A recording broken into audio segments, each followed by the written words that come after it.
Good evening, ladies and gentlemen. Thank you for being here tonight. Before I call the meeting to order, I'm going to invite David Slider to come up. David is the pastor of Grace First Presbyterian Church. He's going to lead us in our invocation. Take it away, David. Thank you, sir. Let us pray.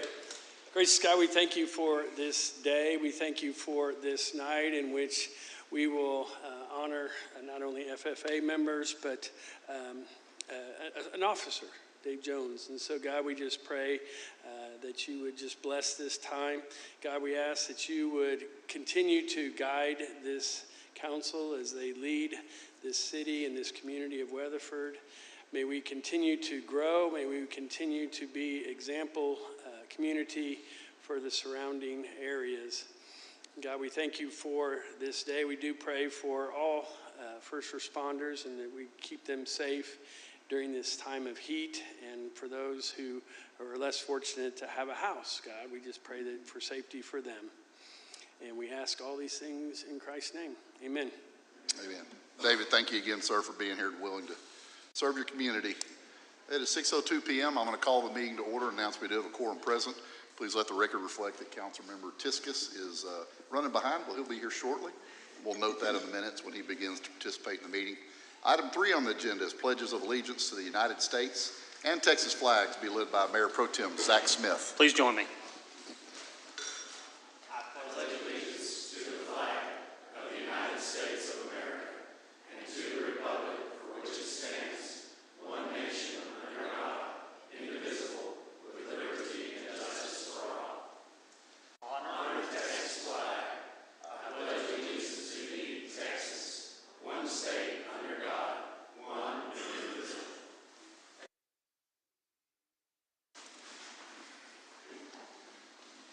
Righty, item 4 on the agenda is items of community interest. Aaron Spicer is going to lead us in some general items, and then council, we're going to join her at the podium for 3 special recognitions following her presentation. And do let the record reflect Councilmember Tiskus is in attendance. Thank you, sir, for being here. Aaron, welcome. Greetings, Mayor and Council. We've got a full cart of items of community interest tonight. The list contains grocery bags, library books, backpacks, and one last splash before summer's out. Here's what we got. Weatherford Point is officially sprouting to life this Friday, July 31st. Sprouts Farmers Market will hold its ribbon cutting at 6:45 a.m. with doors opening to the public at 7. Early birds can check out the new store and save 20% on purchases during opening weekend by downloading the Sprouts app. Apparently, the early bird gets the organic produce. And the library's Summer Reading Challenge wraps up Friday, July 31st, so this is your last chance to log those minutes and earn your prizes. Before the final page turns, join us on Wednesday, July 29th for the Summer Reading Final Party, featuring water slides, an inflatable obstacle course, Funky Monkey, and much more. And Weatherford PD is helping local students start the school year ready to learn. The annual Back to School Backpack and School Supply Giveaway is Wednesday, August 5th from 4 to 6 p.m. at Cypress View Villas Apartments. Officers will hand out free backpacks and school supplies, and Funky Monkey will be there serving free snow cones. And there's still time to squeeze in one last cannonball. Cherry Park Pool will close for the season after Sunday, August 9th, so round up your Marco Polo crew and enjoy one final splash before summer slips away. And if you need a few more ideas for things to do around town, we've got First Monday Trade Days at Heritage Park, Friday, July 31st through Sunday, August 2nd. Then Weatherford ISD students head back to school on Wednesday, August 12th, which means backpacks, early alarms, and the return of school zones. So consider this your friendly reminder that 20 miles per hour is not a suggestion. And on Saturday, August 15th, Cherry Park Pool is going to the dogs for the annual WAGS Dog Swim from 9 to 11 a.m. Expect plenty of splashing, shaking, and absolutely no respect for the no running rule. For details on these events and more, visit experienceweatherford.com. All righty, Aaron, you mind if council and city manager join you for the other presentations? Oh, excuse me. Okay, let's go on down.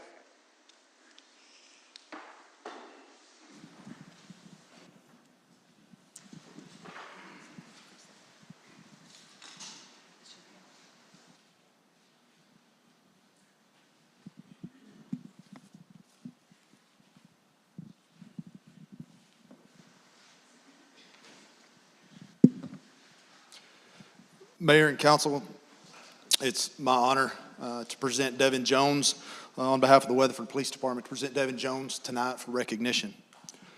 On July 10th, 2026, during its annual convention in Austin, Texas, the American Legion Department of Texas named Weatherford Police Officer Devin Jones its 2026 Law Enforcement Officer of the Year.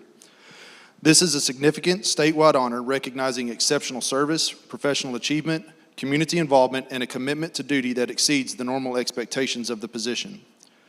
The American Legion Department of Texas represents approximately 480 posts and more than 65,000 Legionnaires across the state, which further demonstrates the significance of this recognition.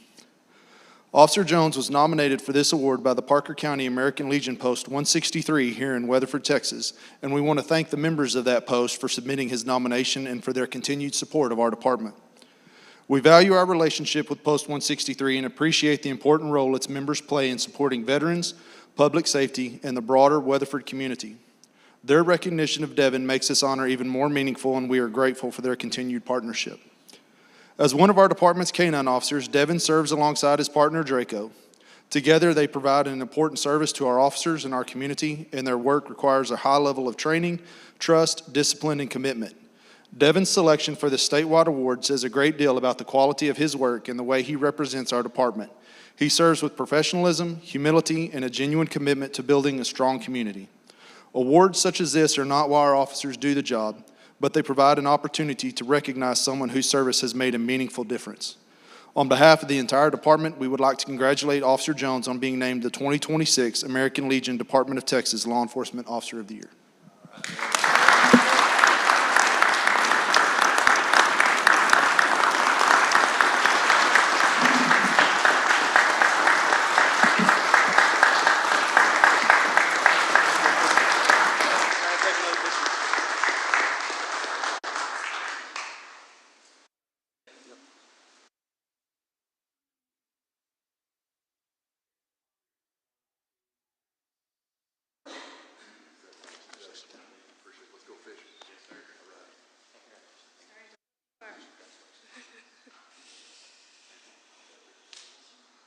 Tonight, we're also proud to recognize Sally Sexton, editor of the Weatherford Democrat, as the first recipient of the Center for Integrity in News Reporting's Texas Award for Unbiased Reporting. Her work was praised for its fairness, objectivity, and careful handling of difficult stories. She's truly an example of local journalism at its best. Anyone care to say any words? Share a comment about Sally. I'll tell you, I was talking to Sally outside. I think I've worked with Sally as the mayor and on the school board for 17, 18 years. She has a job to do as a professional journalist, but she's always been impartial. She's been very fair, and she's been very serious to try to help public education and people that do great things in the community. And it's been so refreshing in an industry that so many times unintentionally or intentionally sheds bad light on things. You've always been so positive and such a blessing to our community. And so our council and our citizens want to recognize you tonight for your great professional attitude and service to our community. Thank you so much.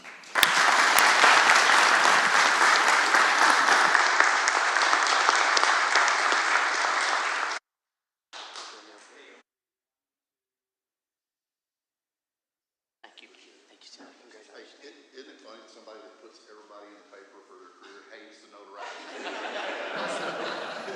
Okay, and before y'all head back up to the dais, we have a very big group in the back we'd like to bring forward. It is Weatherford High School's FFA group. Come on down. I feel like this is The Price is Right. Come on down.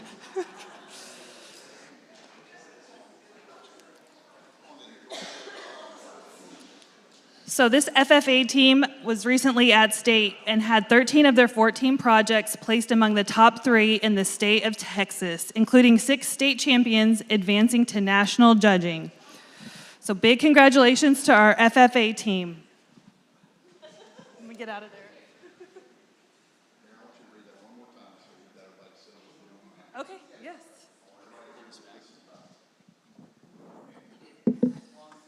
Oh.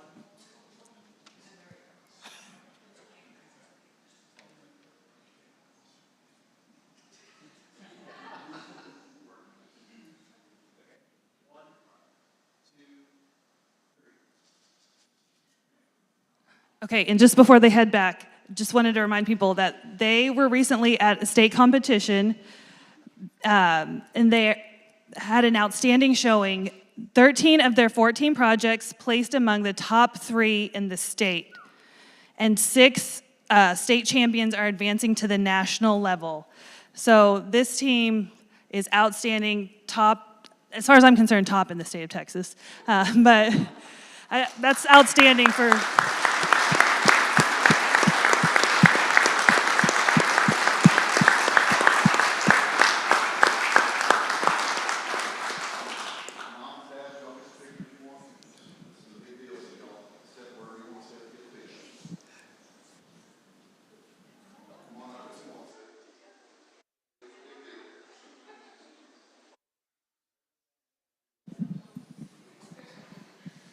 Still hot.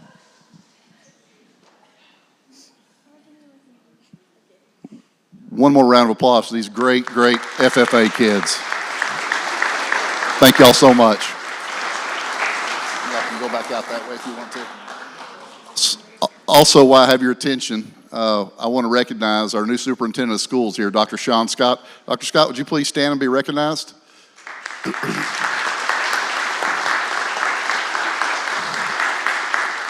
You know how it is when you take a new job, brand new to the city, in transition, professionally, personally, but he found out tonight that these kids are being recognized and what the accomplishment was, and he took the time to be here. We sure appreciate it, sir.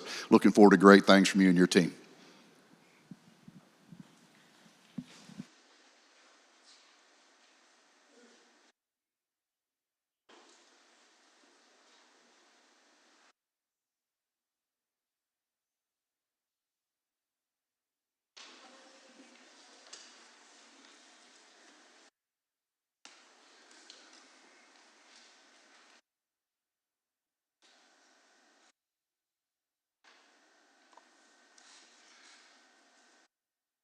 All righty, council, let's move down to item 6 on the agenda. 6A is consider approval of the minutes of this, let's bounce back up to number 5. I'm glad somebody's paying attention. Presentations and proclamations. 5A is a presentation on the Parker County Public Utility Agency formation and timeline. We welcome Rick Schaefer. Mayor, council members, several years ago, Parker County formed a water committee to address water supply issues in Parker County. And this effort has been primarily led by Commissioner Larry Walden. Also, our city manager, James Hotop, has served on that committee since its inception.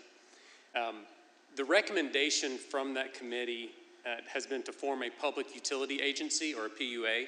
And so tonight we have Commissioner Larry Walden and Andrew Franco from Friesen Nichols to provide an update on that process.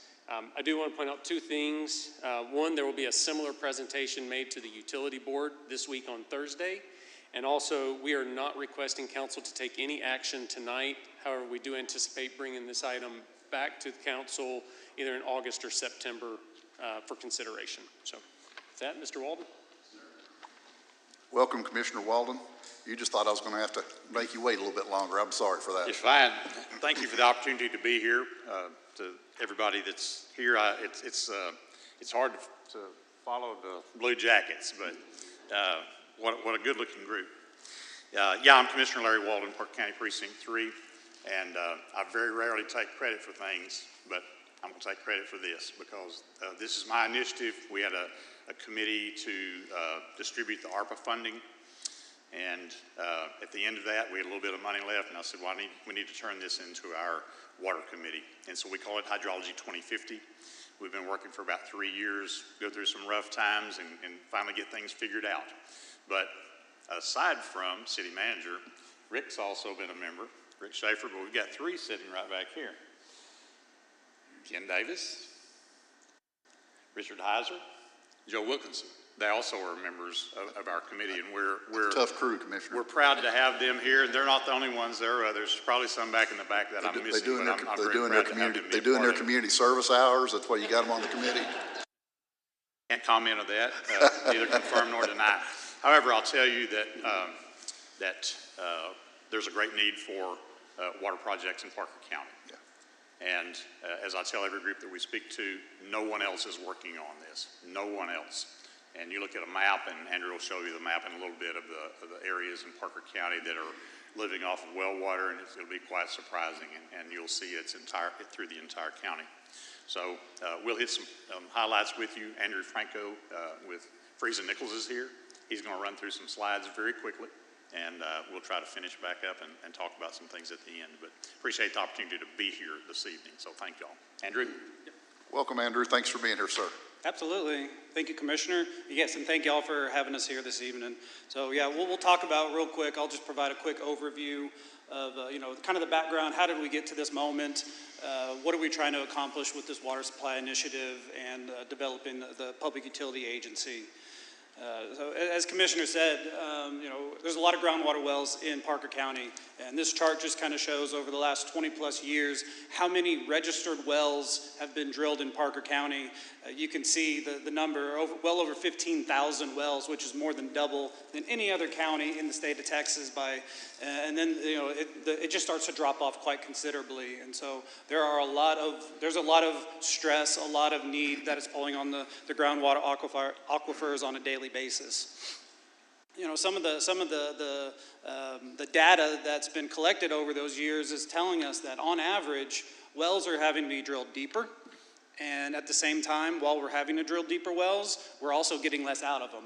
So that's going to be the chart on the right that shows that capacity of how many gallons per minute we're able to pull out of the ground in general is declining. So again, that leads to, or that kind of builds on that theme of we're stressing our aquifer, and we're going to reach a point where this is no longer a sustainable solution for the county. The state water plan, Texas Water Development Board, does an update every 5 years. And if we look at for the total water need in Parker County, that's going to be that kind of black line that trends up over the next 50 years or so. And then the bars really essentially show you how much existing supply do we have in the county versus the yellow bar of how much planned supply are we going to have in the county going forward. You can see as we get out into that 30, 40-year time frame, we're going to have some severe shortages of water. So how do we start tackling and addressing that now? So that's total county. That's including the undeveloped portions as well as all of the cities and other water utilities throughout Parker County. If we kind of drill down to the unincorporated or unplanned for areas in Parker County, if you look at those supply shortages on this graph, and if I go back to this graph, they're quite similar actually. And so really what that's telling us is like there is a huge need in a large portion of Parker County to address the water issue. So looking at Weatherford specifically, you can see the map of all the registered wells that are really just bordering Weatherford, right? We already have our own distribution system, so there's really very few wells that are shown in the Weatherford city limits. So where our surface water comes from here in Weatherford is we have Lake Weatherford, Sunshine Lake.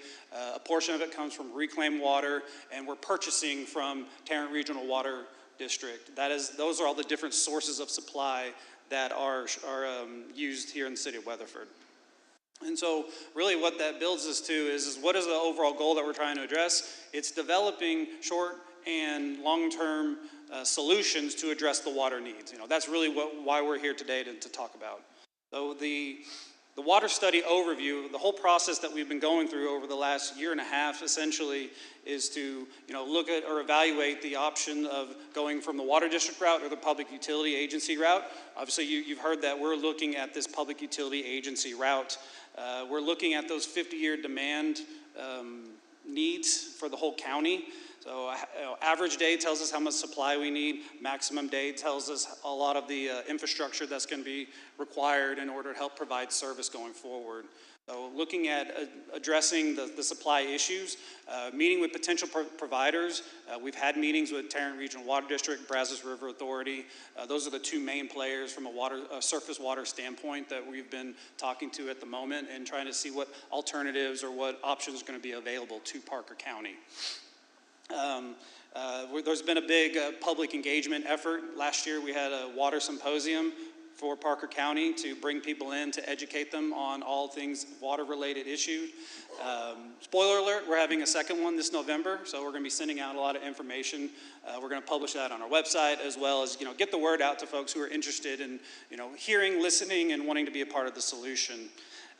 What we're doing right now as well is looking at some regional infrastructure. So looking at what are going to be all the needs to help get a regional water system off the ground. If you're not planning for anything, number one, you address your supply, and then you have to figure out how you get the water from supply essentially to the customers. So we're looking at what that system's going to look like going forward. Finally, funding and financing. It's not easy to get something off the ground like this, and so we're utilizing any and all available state and federal funding mechanisms.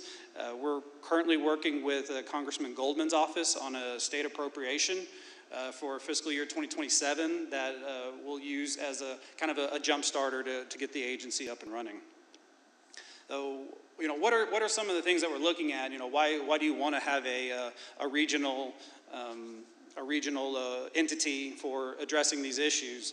We talked about the supply challenges, right? That groundwater trajectory is not going to be sustainable going forward, so we have to look at bringing in some surface water alternatives to keep the county growing and moving forward. From the cost and funding, these are large infrastructure projects, and if one entity or one city is to address them on their own, it could become very cost prohibitive. Construction costs are continuing to rise, and so when you're sharing that burden as a larger group, that becomes a lot easier to address going forward. I think one of the big thing here too is what is the impact from an economic development standpoint? If we don't have water in Parker County, we're not gonna continue to grow at the rate that we're trying to or that we want to essentially. So water can become a limiting factor in providing for economic development opportunities. And then finally, having a regional entity is really it helps build a collaborative structure that enables all these utilities to get together, be a part of a larger solution that's going to address the water problem. Just comparing and contrasting the water district versus the public utility agency, really the only takeaway I want you to get out of this comparison table is that the water district on the right, that is all developed and formed at the state legislative level. So you have a chance every 2 years to start a water district, and it's going to be written by the lawmakers for the state legislature. On the left side, the public utility agency, this is something that is really created and developed at the local county level. Commissioner Walden talked about the hydrology committee, and so everybody who's been a part of that committee, and then getting a lot of these other cities involved. We've had all these meetings, all these partnering meetings, where people have provided a lot of input, and it really helped to get us to the point where we are today. So again, the public utility agency provides a lot more local control than a state water district would. Looking at the map here, I talked about all of the undeveloped or unincorporated areas on the map you see. That's kind of that kind of brownish or tan colored. Those are the areas essentially where there is no water provider present. And so nothing is being done to help plan for future needs of those areas except for the county and this proposed public utility agency. We've had a lot of really positive conversations with a lot of the entities throughout the county, and so we're trying to develop again what is this going to be, this comprehensive regional solution that's going to help the county. A list of what those members look like. You can see these are all the entities we've been talking to over the last year plus. Myself, Commissioner Brian, we've gone to all these cities over the last few months. We've made a very similar presentation to share the same information so everybody knows what they can expect, or what is this going to look like going forward. So a lot of really positive momentum, and we've had a lot of great conversations to build the PUA. So the process, what does it look like to actually form this? I talk about it's really built at the local level, and so essentially a lot of these meetings that we've had, these partnering meetings, is to look at the items on the left. Who's going to be the membership? We talk about powers and provisions. what's the boundaries of the agency, and, you know, the board that's going to make up the PUA, what's that going to look like? And all these components are put into really essentially developing an ordinance and a user agreement, which is also considered we also call it the cost sharing agreement to get the agency off the ground. And so we have these documents in draft form right now, and at the proper time, we're looking to really essentially just advertise that this will be formed here in 2026. So you just advertise it like you would for a lot of like a public hearing, you know, once a week for 2 weeks, and you know, you just pass concurrent ordinances. That's essentially how the agency is formed. So it's again controlled at the local level. So that's how the formation process looks like. Talked about the ordinance and the user agreement. These are all the components that make up those two documents. I know Rick and others here at the city, they have copies of these as well. So these are all the components that we have formed over the partnering meetings. You know, what does the board membership look like? We're looking at 4-year staggered terms, no term limits. Who's qualified to be on the board? Just a qualified Texas voter, at least 18 years of age. A lot of conversation around some of these things. You know, some of these cities are pretty small, so they don't have a large pool of candidates to pull from. So we kind of cast a broad net.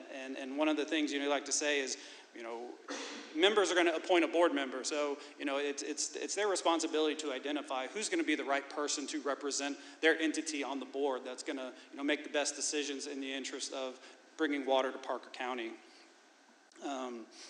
Let's see, we'll go into the, you know, what does membership look like? Really, there's kind of an inflection point once the entity is formed. Is, you know, before issuing debt, if a member wants to leave or exit the PUA, there are rules in Texas Local Government Code, Chapter 572, that says you must provide a notice. It's a 180-day notice, essentially, to exit the PUA if you choose to. If members wish to join after, you know, after the initial development of the PUA, then all the other members must essentially unanimously agree to let them join. So, you know, that's how joining and exiting looks like. But after we start issuing debt for infrastructure, members who do wish to leave would need to transfer or pay off their debt obligation to others. So they make a commitment, and they would have to have some others kind of pick up their commitment if they choose to leave. So initial cost sharing to get the agency up and running, we broke things down into population tiers for cities. We also have Upper Trinity Groundwater Conservation District, who has said they would contribute $25,000 annually. Parker County, $100,000 a year. But you can see all the tiers and how that breaks down. You know, Weatherford being over $20,000 has a $50,000 annual cost share. So you can see all those prospective members, what that cost share looks like. That's a total of $365,000 annually. But I also want to highlight, with a larger cost share, you also have a higher weighted voting share as well to help direct certain decisions. And you know, through the conversations with the committee and the other entities, we have capped things at a 25%. 25% is the highest you could have for a weighted voting perspective. Where, you know, that 365,000, you know, how do we kind of come to that? You could see as we're trying to start the agency, you know, what are some of the initial costs or needs to start running the PUA? And so we've kind of have some draft budgeting guidelines here. You could see if we don't have a GM day one, you're looking at you know, approximately $300,000 a year for all of your overhead and legal, some engineering expenses. Bringing on a general manager then would start to increase those dollars. So kind of where we are now essentially is, you know, developing the PUA, getting it formed, and this initial phase, once it's formed, we'll be continuing to explore water supply and infrastructure options. So we're not looking at, you know, going out to build projects right away. Number one, we have to secure our water supply, and, you know, have once we have all the members signed up initially, we'll start knowing how much water do we need and where we need it to be. So that's going to help guide some of those infrastructure decisions going forward. And then we're ready to, pull the trigger and start actually building projects. That's when we moved into those infrastructure phase. We're starting to, issue debt and move forward with actual water system development. Timeline perspective, August really starts next week. This is going to kind of pass or shift up, probably that's probably going to move towards the latter part of August. As Rick said, we maybe be coming back in most likely that September, October timeframe to look at making a decision for City of Weatherford, if they choose to want to be a part of the PUA going forward. The ultimate goal here is seating a board by the end of the year. So in 2027, really hit the ground running with moving forward with the agency and its operations.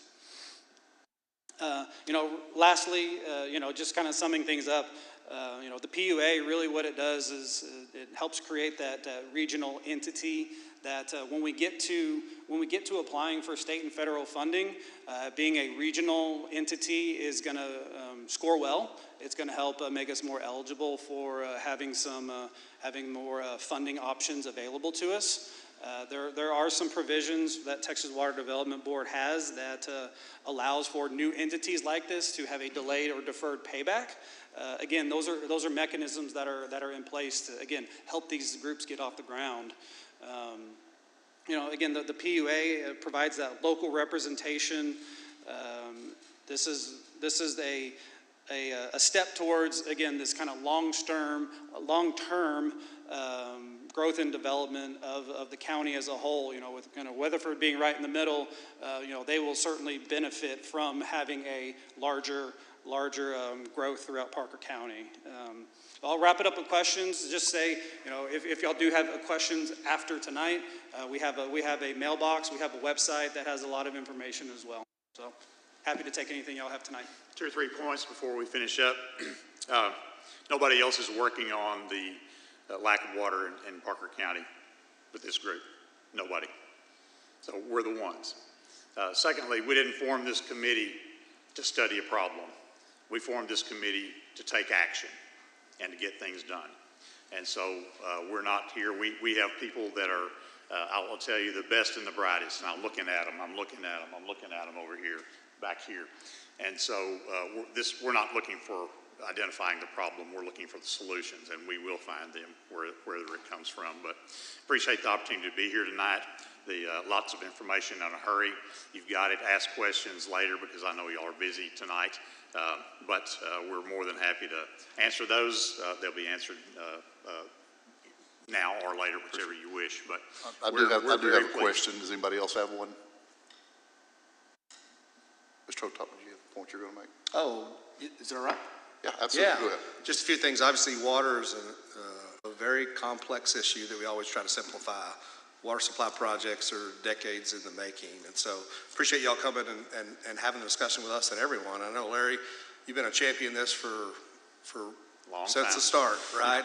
And you've been pushing that, and that's really the only reason it's gotten as far as it is. Just one thing to clarify, then a couple other statements. Andrew touched on some water supply projects specific for Weatherford. Obviously, our needs are met, right? We have raw water. We have the capacity to do that. That is not an issue. But one of the things that he talked about is that economic development is critical not only for the city but the county. And so many of those folks that live in the unincorporated areas are coming in and spending their sales tax dollars here. And we want them to. And we want them to continue to do that. And if there's not water available for those areas and other areas, because what Larry didn't mention is this is a topic that's starting to go on because Larry started this here in other counties. Wise County's talking about it. Johnson County's talking about it because that county other demand is not being met. And it's critical that it ends up being met in some form. One of the reasons why we're even sitting at the table is there's those sales tax dollars. That's critical to us. We know that because we know sales tax represents over 40% of our annual adopted budget. And what that means is we can keep our tax rate low because other people are coming in and spending their dollars here. That's extremely important. One of the other reasons that's extremely important too, while we have water needs that are met, we're going to have additional infrastructure needs that are going to happen at some point in the future. It may be more advantageous for our citizens to participate in one of these projects that this group puts together and reduce the cost for our citizens through cost sharing, than it is to go out and build a new raw water pipeline from Benbrook on our own. And so you got to get in at the start to be a part of that discussion and try to determine those projects. And those are two very basic reasons that I wanted you to understand of why we're even here, right? Because we know, like I mentioned, we've got water. Water's not an issue. We've got it with Tarrant Regional and Benbrook and with our own lake. But there are other benefits that come from joining this group. So, And many other opportunities will come There about are. for the city of Yeah, Weatherford because you have the infrastructure in place as well. that's correct. Yeah, this has been very helpful. Thank you, Commissioner Walden, for your leadership here. And Mr. Hotop, thank you for your comments, because I think it is important that the citizens of Weatherford and Parker County know that, we do work together as entities, and we value our partnerships with the county and other cities in this community. And so I think that's important. It might be a bad metaphor, but a rising tide lifts all boats. That's what you just described, right, in your comments. And so we do value those partnerships, and I think it's important for us, from my perspective, to be involved in these types of discussions because of the benefit that it has across the entire county. We want the residents in the county to be successful. We want them to have water, and we want to be a part of that solution from my perspective. So we appreciate your leadership, and we look forward to continuing to work with you. Mayor Pro Tem. One other comment, if I could, Mayor. Yes, sir. Every elected representative, whether they work in Washington or in Austin, have signed up to be a part of and help us along the way every way that they can. And so we're very pleased to have made that headway already. This is a long-term project. It's going to cost a lot of money. It's going to cost a lot more money than we can pay for by end users. So we have to get additional money in here. This regional footprint gives us a lot more power than just one entity does. Real quickly, on the map, there was some light purple which represented entities that were not involved or you don't anticipate being involved. You did say with the agreement of the board later they could enter. Is there a financial mechanism to stabilize that? If it's 5 years down the line, will they have to make themselves whole in their contribution? I don't want them getting on the boat after it rises.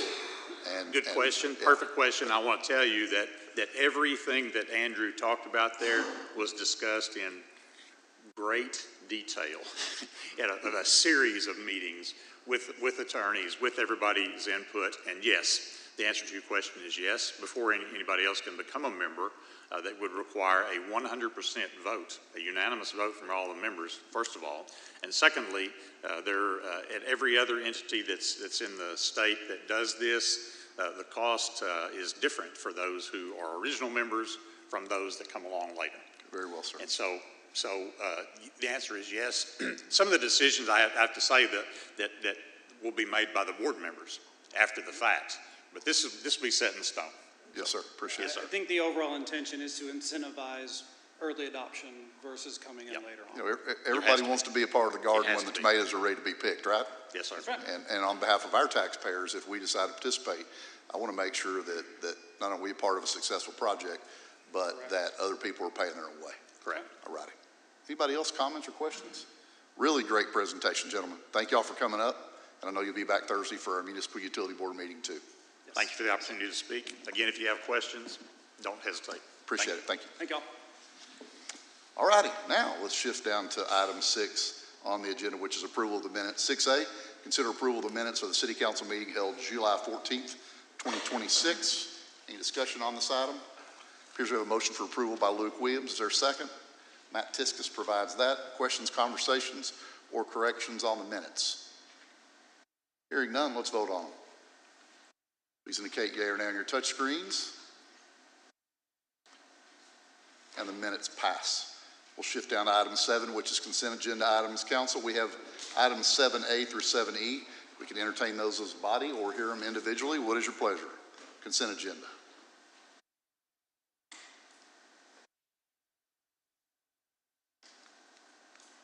Hit the button a little harder.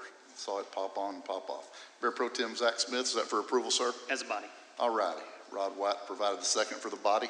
Any questions, conversations, or discussion on items 7A through 7E before we call for a vote? Hearing none, let's vote on the body. Please indicate yea or nay on your touchscreens. And the consent agenda items pass. We'll shift down to item 8, regular agenda items. 8A is to hold a public hearing, consider adoption of ordinance O 2026-23 concerning a request by Shane Kaler for a general plan and zoning map amendment from AG Agriculture to C1 General Commercial with a conditional use permit for a contractor office/facility with outside storage, including vehicles use on an approximate 4.569 acre tract being located at 1798 Northwest Rick Williamson, City of Weatherford, Parker County, Texas. We welcome Scott McDonald. Good evening, Mayor, Council. This evening, 725 Red Oak Lane. The item before you is in R1. They are proposing to go to zoning C1 Commercial. It is consistent with our general plan, which is Regional Activity Center. Mr. McDonald, I believe the visual display is, this is Red Oak Lane and we're on Rick Williamson. So I think we have the wrong presentation up. We'll go this way. That's okay. Thank you. At least I'm not the only one that hit the wrong button tonight, so thank you for helping me. Very good, thank you. No, you are correct. 1798 Northwest Rick Williamson. This is a 4.5 acre tract. The zoning is currently ag. Are we good? I'm sorry. Gentlemen, I'm one. Did I go down to 8C? Okay. All right. Council, how do I fix that? Hit your button. I don't know that you need to fix anything, Mayor. You read the agenda item for 8A. Okay. And so we just need to back up and redo the staff report for 8A. Great. If that works for you, sir. Yes, sir. All right. Thank you. Mr. McDonald, do you need to hear what 8A is again? Well, I am looking at 8A. If I'm looking at the right one, it's 725 Red Oak. Okay. Now you're right. That is where I'm going. Thank you very much. Hold on just a minute. I'm going to sit here and say I believe I read 8C. So to make sure we're clear, I'm going to read 8A. Perfect. Okay. 8A on the agenda is hold a public hearing, consider adoption of ordinance O 2026-27 concerning a request by Lacey Kimball for a zoning map amendment from R1 single family residential to C1 general commercial on an approximate 0.4 acre tract being located at 725 Red Oak Lane, City of Weatherford, Parker County, Texas, ZCH-26-0010. Now I know we're on 8A. Thank you, Mayor. Thank you for keeping me on my toes. 725 Red Oak Lane. This is an existing R1 residential. They are proposing to go to C1. This is consistent with our general plan, which is Regional Activity Center. As you see the subject property on the map, this was passed at the last Planning and Zoning meeting on July 8th, 6-0. Staff looks to approve the zoning map amendment. All right, council, we have to have a public hearing on the item. Is there any discussion or questions before we hold a public hearing? All righty. This time we'll open up a public hearing on item 8A. If there's anybody in the audience that'd like to speak specifically on this item, now's your opportunity. The public hearing is open on 8A. All right, we will close the public hearing, seeing there is no public interest at this time. Council, any discussion or questions on the item? Mayor, I've got a question. Yes, sir. Mr. McDonald, driving by and looking at this, I believe that there's some extra parking in front of the facility already outside of just some residential parking. What has this operated as in the past? I believe this has just been residential, so I don't know what they've done prior to that, but they will be accommodating the parking for this. Maybe I was looking at the wrong piece there, but just was curious. So is there going to be enough parking in that area, being that the school is close by, to accommodate how it needs to be? Yes, they would have to meet all of our criteria. We'd go through the zoning process, but before anybody's able to operate, they'll meet all of our criteria. Understood. All right, thank you. Great question. Glad you asked it. Any other questions on item 8A at this time? Be happy to entertain a motion if that's your pleasure, council.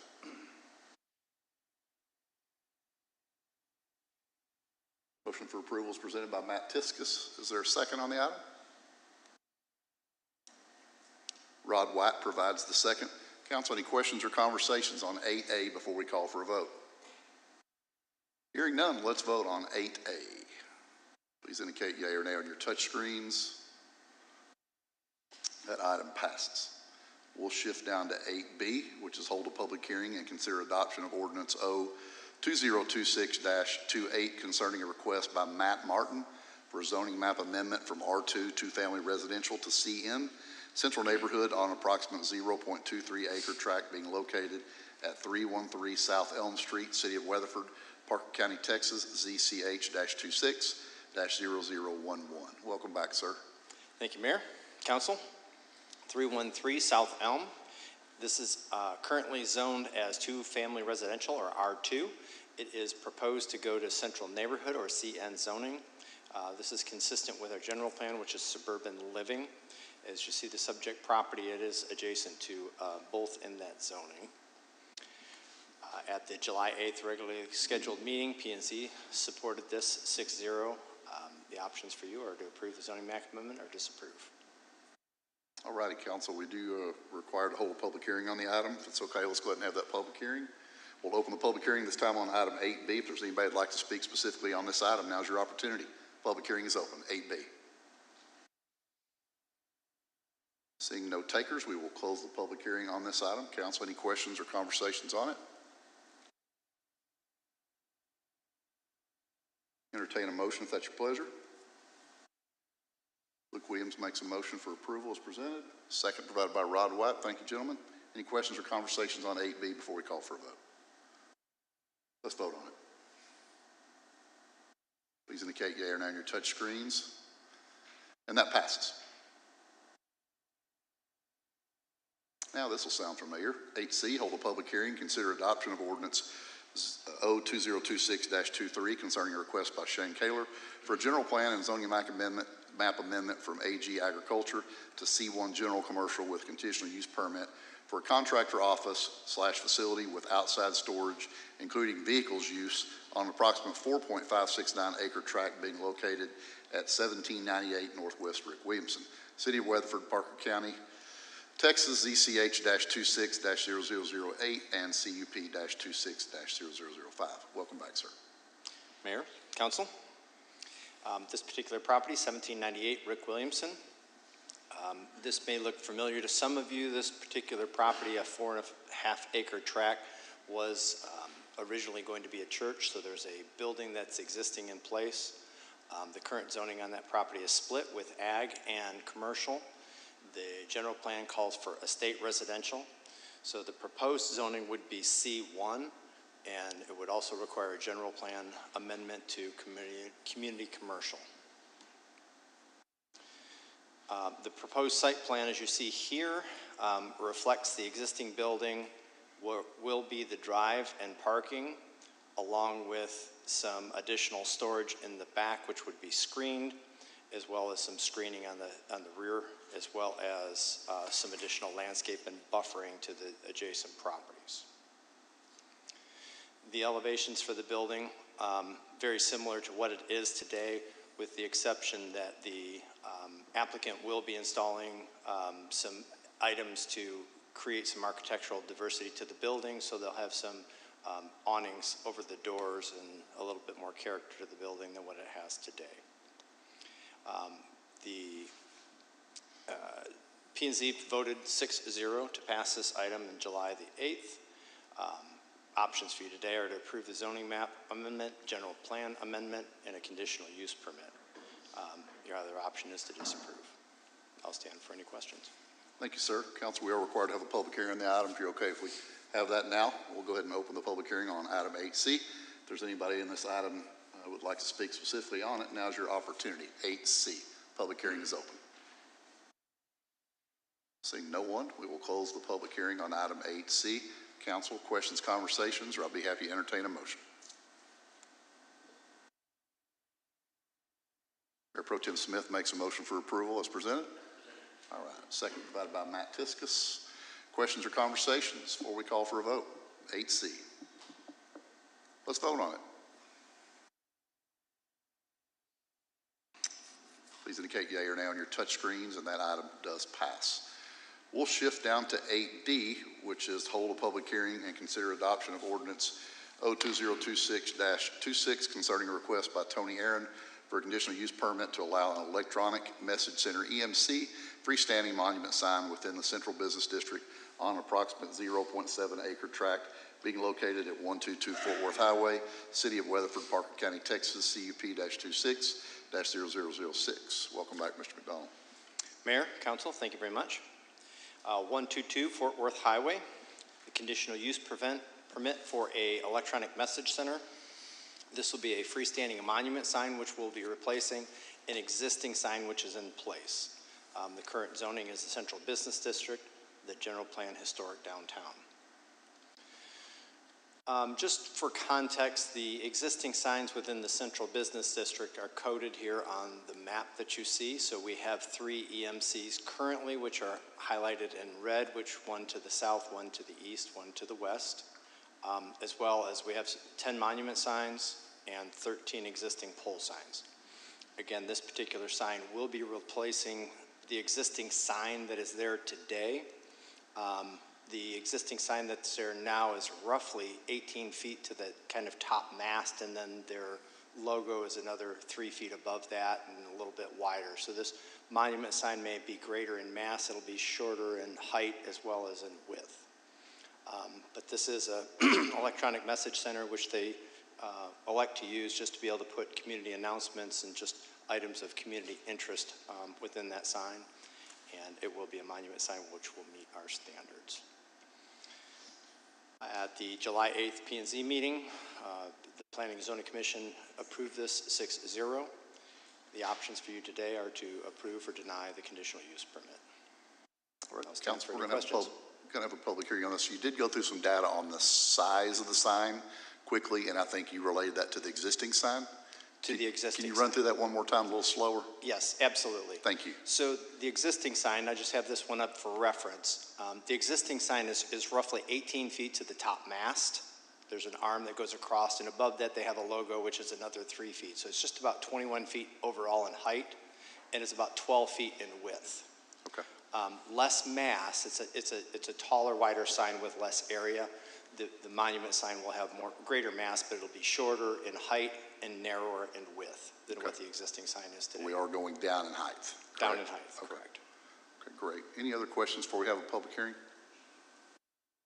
All righty, let's have a public hearing on this item. We do have 8D, we do have 2 speaker cards. We'll hear those first. Then anybody else from the audience that'd like to come up and speak on this, you can come up. Ms. Baber, Lynn? Lynn, once you get settled up here, if we can have your name and address, then you'll have 3 minutes. Good to see you tonight. Lynn Baber, 2126 Timber Cove Court, Weatherford, Texas.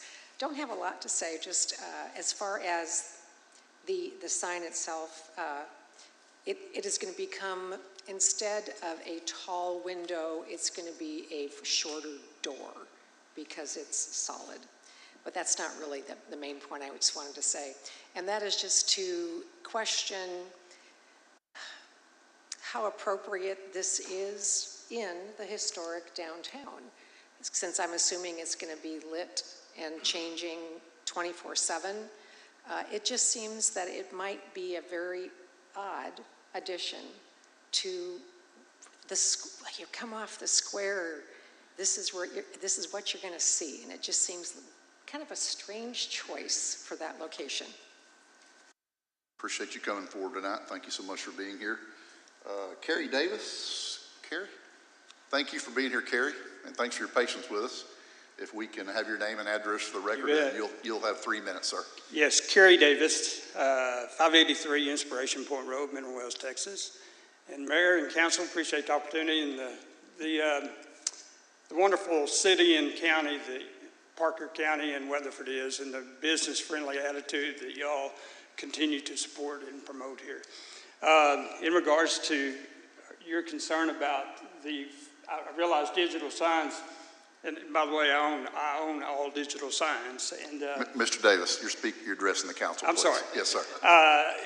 Yes, there is a time limit on the control mechanism of the sign. There will not be any flashing. There's an 8-second hold time required by the city on all digital signs. So the images, I'm sure everybody has seen very irritating digital signs in any city you've been in. these signs in Parker County and in Weatherford are static. They simply have a static image that changes every 8 seconds. So there's no irritating rotations and flashing and none of that. In addition to that,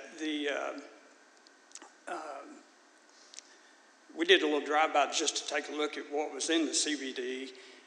We counted about 30 signs that were backlit or non-lit and had removable faces. We counted, I think, about a dozen or more pole and or monument freestanding signs, and currently 5 EMCs if you include the fuel price changing signs like down at Tiger Mart and Albertsons. And there have been as many as 10 in the CBD before.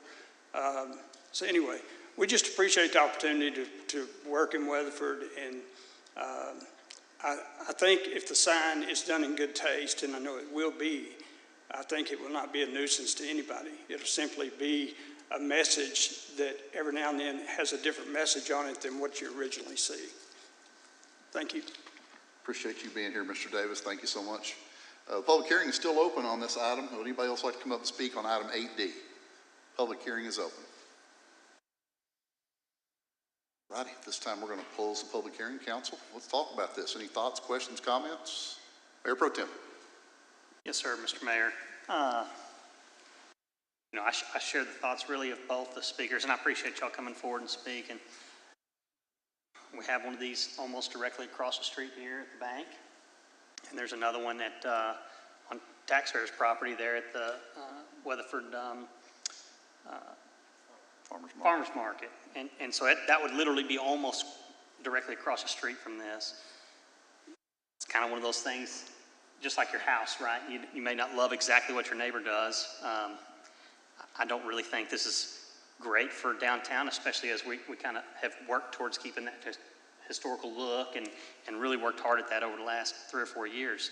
But at the same time, we can't necessarily do as we say, but not as we do. We have one right across the street from this. Sure. So I don't know. Is there a way that we could compromise and I can appreciate that it's static. Can we compromise and potentially talk about brightness or lumens? I mean, you look at the ones that are in that area, and they're older, and so they're not super bright. You look at one maybe in the county further towards the west in front of the sheriff posse, and that thing's an absolute distraction when you're driving. We can't do anything about it, but will this be that bright, or will this be as bright as the ones that I just mentioned? Is there a way we can kind of do that? Mr. McDonald, do you want to try to address that, and then we'll see who else has questions? Absolutely, Mayor Pro Tem. Within our regulations, we have specific requirements for the number of looms or nits on those LEDs, the bulbs themselves, and the EMCs. So we absolutely do regulate the brightness, and that's why it is that you see the signs that you see that aren't necessarily as bright as some of those that we don't regulate. So short answer is yes, we can regulate that. Understood. So historically, to me, the square was it's what it is. That's the downtown area, but it's not the actual historical square, in my opinion. And I think that sign would not be any more hindrance than the other signs that were mentioned, you know. Thank you for sharing that. Council, any other comments on it? Mr. Williams? Mr. Tiskus? No, go ahead. Sorry, gentlemen. Could you pull the map up that showed the locations of the signs again? I know we just talked about at the farmer's market. Do you recall the other businesses? It's just not coming to mind that have the EMC signs already. The one on South Main, I believe, is the church, and then the bank across the street from City Hall here. Okay. Okay, very good. Thank you. Glad you asked that, though. Mr. Williams? Whenever I think through these signs, there's another one that we have, the city owns, not quite in downtown, but in front of Heritage Park on Santa Fe. And driving by it, I did notice, to Mayor Pro Tem Smith's point, in regards to it's just not as bright as if you go to one out there in front of the posse grounds or whatnot. So I'm assuming that this would fall under that same standard as you're saying. The second thing is whenever we look at the diagram on the presentation, the sign looks to just be sitting over a black box. I'm assuming more than likely it will have some sort of structure to it that matches the architecture of the building or something else like that to have a similar facade?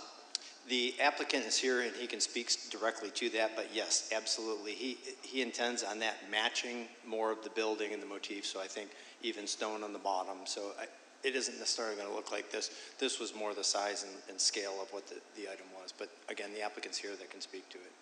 Understood. It's a really good question. I'm glad you asked it. Mr. Williams, would you like the applicant to come up and answer your question? Yeah, if you wouldn't mind, that would be great. Good to see you, sir. If we can have your name and address for the record. Appreciate you being here, Tony. Okay, Tony Aaron, 133 Marina View Court. The sign is going to be matching the building it's in front of, which is a brick building, as closely as possible. And I think we're going to be able to provide that brick. And I just want to say one thing. The sign, we want to introduce the things that are going on in the downtown district. That's part of the main reason that we're doing that. Of course, we're also doing it to advertise the car museum, which a lot of cities like being associated with that. And, you know, Tom, the owner of it, definitely is for doing anything that would improve the downtown business area. Great. Does that answer your question, Mr. Williams? It does. Appreciate you being here, Mr. Aaron. Thank you. Any other comments on the item? We do have a motion. What's your motion, sir? You stated? Okay, motion for approval is read by Mayor Pro Tem Zach Smith. Second is by Rod White. Thank you for that, sir. I did want to make a comment myself before we call for a vote. I think everybody made really good comments, but I want to comment on this property owner. And I remember what this property looked like before this gentleman and his wife bought this. It made a magnificent difference in this property, in a neighboring property, in other properties in our community. They have invested and been a partner in our downtown area for a long time, and it's made a magnificent difference. I like the fact that they want to help promote Weatherford and downtown and what's going on in our community. And we hear so many things about why aren't we doing things to revitalize downtown? What can we do to make it more vibrant? And I don't know that more light makes something more vibrant, but sharing information, drawing people in and keeping them in, especially in a museum, is an important thing. And so glad there's a motion in a second, and I certainly support the project. And appreciate the property owner being willing to invest more money in our downtown corridor. Any other questions, comments, council, discussion? Let's call for a vote on 8D. Please indicate yea or nay on your touch screens. That item passes. 8E is consider approval of ordinance O2026-29, amending Title 9 Public Ways and Property by amending Chapter 14 Use of and Construction within Public Rights of Way in the Code of Ordinances. Mr. Matt Lepla, welcome, sir. Good afternoon, Mayor, Council. Tonight, staff is proposing an amendment to Title 9, Chapter 14 of the City of Weatherford Code of Ordinances, titled Use and Construction within the Public Rights of Way. This chapter establishes the regulations governing construction activities within public rights of way throughout the City of Weatherford. It outlines requirements related to right-of-way permits, restrictions on pavement cuts, utility installation and relocation, traffic control, and other standards intended to protect the city's infrastructure and ensure safe and orderly use of the public right-of-way. Included in this ordinance amendment is a revision to the Downtown Design District, which was originally established by City Council in July of 2020. To help preserve the character of our historic downtown, the district includes enhanced standards that require new overhead utility installations to be placed underground. This amendment expands the district boundaries to better protect the primary gateways into downtown and to ensure future roadway and utility projects support the city's ongoing downtown revitalization efforts. As shown on the before and after maps, the proposed expansion extends the district slightly to the west and south of the existing boundaries. So in closing, this amendment expands the boundaries of the Downtown Design District as stated, where enhanced standards require new utility installations to be placed underground. This change supports the city's ongoing downtown revitalization efforts by helping preserve the character of our historic downtown while complementing current and future roadway, streetscapes, and pedestrian improvement projects. The amendment also clarifies that Chapter 14 applies to all public rights of way within the City of Weatherford rather than only rights of way owned by the city. This includes TxDOT maintained roadways within the city limits. Staff has coordinated with TxDOT regarding this amendment, and TxDOT supports local ordinances provided they do not conflict with state requirements. And with that, I'll be happy to answer any questions. Any questions for Mr. Lepla on the item? You know, it is important to note that we've spent a lot of money through the years as we've done projects strategically around downtown to help improve the appearance of putting overhead, the utilities from overhead to underground.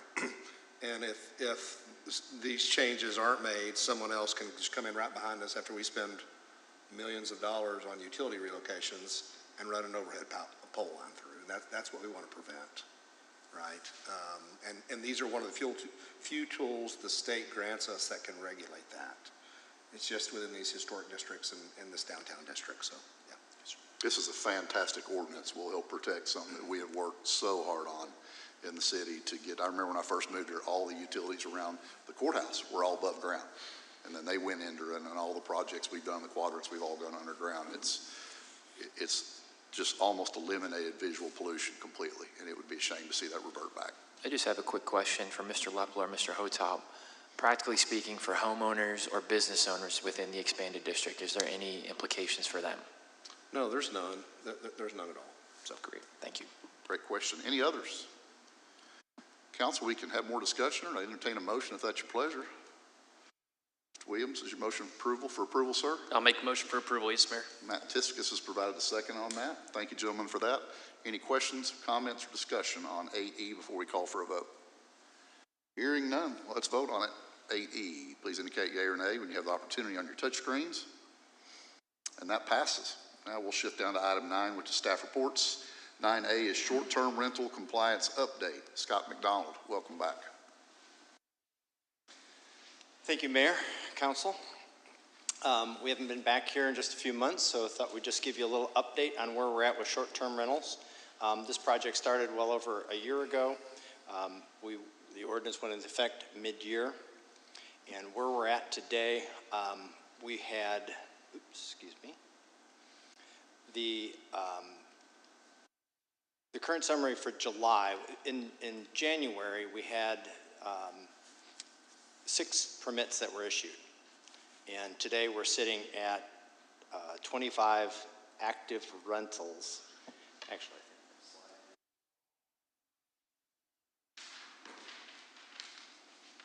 my apologies. This was not updated. So relatively close, but it's wrong, so we're going to be accurate. What we have is we have 24 active rentals today. We've issued 15 permits.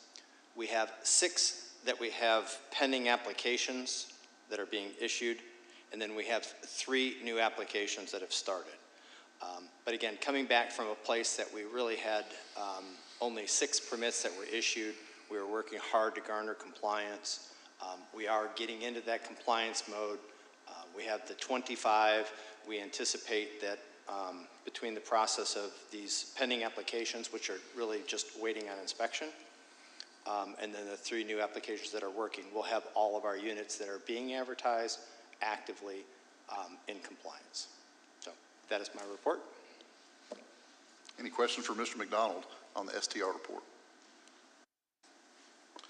Mr. McDonald, and those current active and the ones that are pending are paying hot taxes? They are paying hot taxes, yep. Yeah, good. That was important. We verified that. Part of why we were doing this, yeah. Correct, yes.